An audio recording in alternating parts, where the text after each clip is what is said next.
Medvedev, Tsitsipas, Zverev ou encore Rublev n'ont pas su profiter de l'absence de Djokovic, Nadal et Federer à Miami, étant donné qu'on va retrouver en finale Yannick Sinner et Hubert Hurkacz. Donc qui va s'imposer pour décrocher son premier titre en Masters 1000?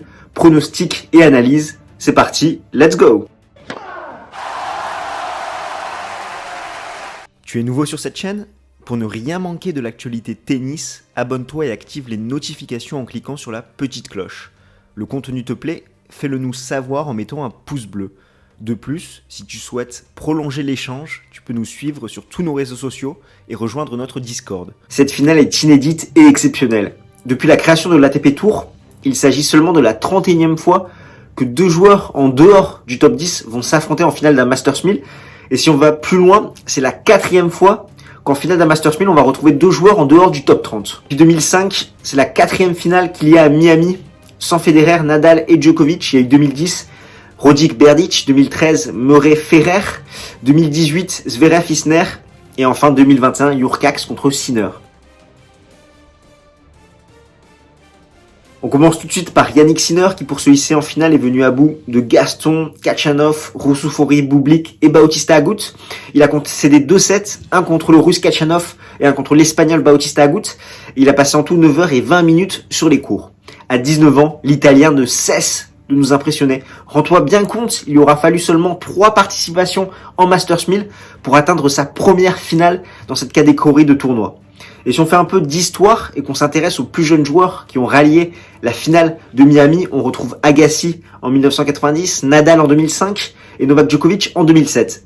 Un point commun de ces 3 joueurs, c'est le fait qu'ils soient tous arrivés à la première place mondiale. Et ça ne fait aucun doute, l'Italien, dans quelques années, sera numéro 1 mondial. Déjà cette année, à la fin de l'année 2025, il peut prétendre au top 10. Dominé à l'entame de chaque set, en quart de finale contre Alexander Bublik, il va finalement s'imposer en 2 sets. Rebelote contre Bautista Agut, où l'Espagnol mène 7-5. Et à 3 partout dans le second set, il va se procurer 3 balles de break. L'Italien va toutes les sauver.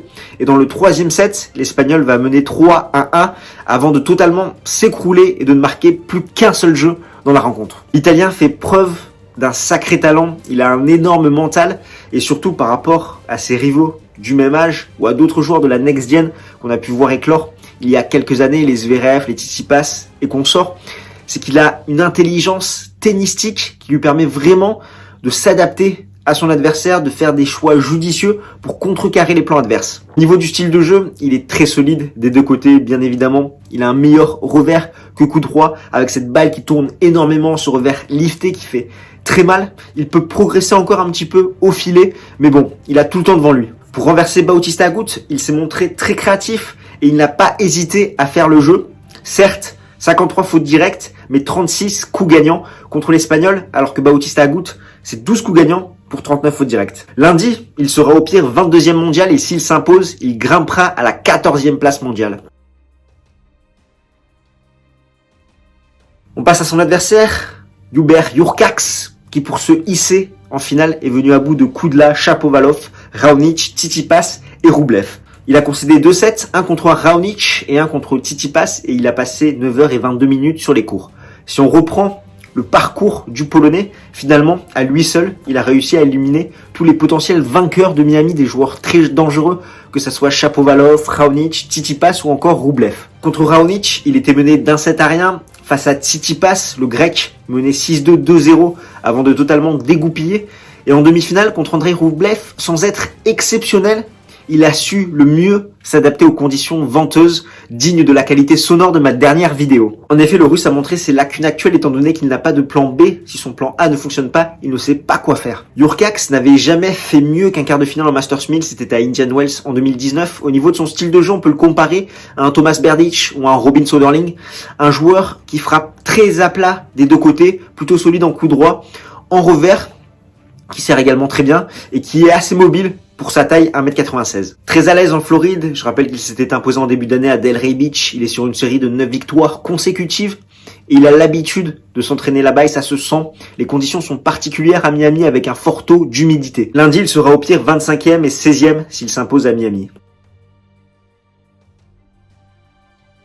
Au niveau des face-à-face, les deux joueurs ne se sont jamais affrontés, mais ils se connaissent très bien, étant donné qu'ils ont l'habitude de jouer ensemble en double.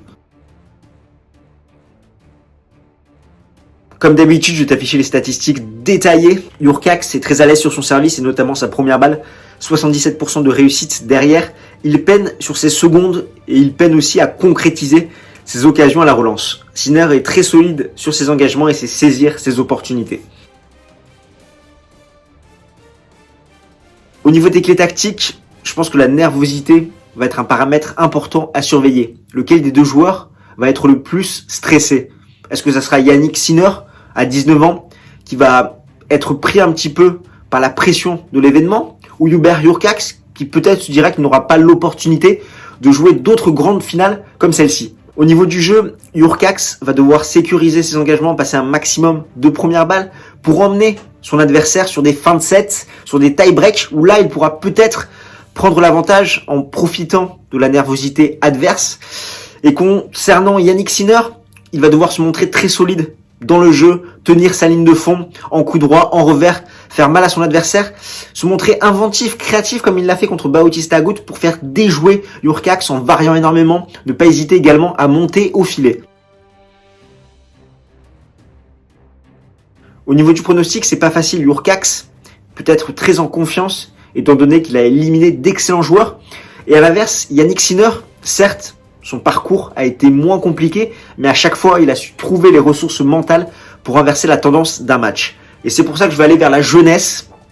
Enfin, les deux joueurs sont jeunes, mais je vais aller sur le plus jeune des deux, Jannik Sinner, 19 ans, qui va décrocher son premier titre en Masters 1000 à Miami en 3-7. Et toi, qu'est-ce que tu en penses? Je te propose qu'on en débatte ensemble dans les commentaires. Nous, on se retrouve très vite pour parler de tennis. D'ici là, porte bien. Ciao, ciao tout le monde.